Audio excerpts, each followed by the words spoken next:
बिस्मिल्लाहिर्रहमानिर्रहीम, अस्सलामु अलैकुम। मैं हूं हमजा अशरफ और मैं हूं सफिया खान। शामिल करते हैं हेडलाइंस।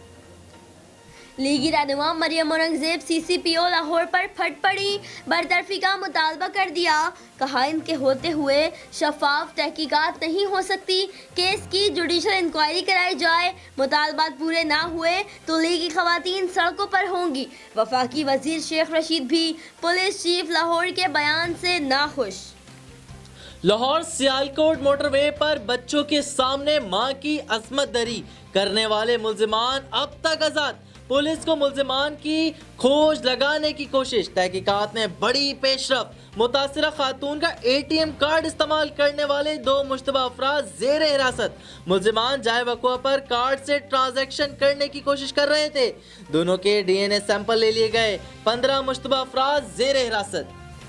बलोचिस्तान के ज़िला कलात में गैस का एक और बड़ा ज़ख़ीरा दरियाफ्त। यौमिया 1000 अरब क्यूबिक फीट गैस निकलेगी। गैस 27 अरब लीटर खाम तेल के बराबर और मालियत $6.5 अरब से ज़ायद बनती है।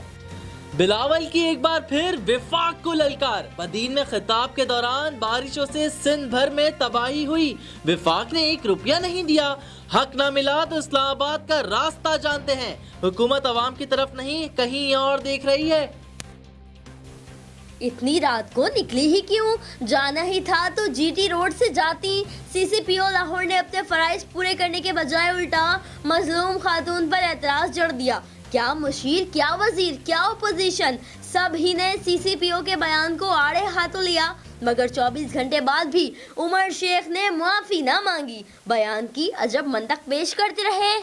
सर्दियों में छुट्टियों के मजे इस साल नहीं मिलेंगे। सिंध के तालीमी इदारों में छुट्टियां खत्म कर दी गईं। वजीर तालीम सिंध सईद गनी कहते हैं जो स्कूल SOPs फॉलो नहीं करेगा वो स्कूल बंद कर दिए जाएंगे। साथ ही ये भी बता दिया जो बच्चे स्कूल नहीं जाना चाहते उनको ऑनलाइन क्लासेस दी जाएंगी। फिलहाल इतना ही। मजीद खबरों और अपडेट्स के लिए विजिट करें हमारी वेबसाइट csnlive.tv। इसके अलावा आप हमें Facebook और Twitter पर भी ज्वाइन कर सकते हैं। देखते रहिए CSN।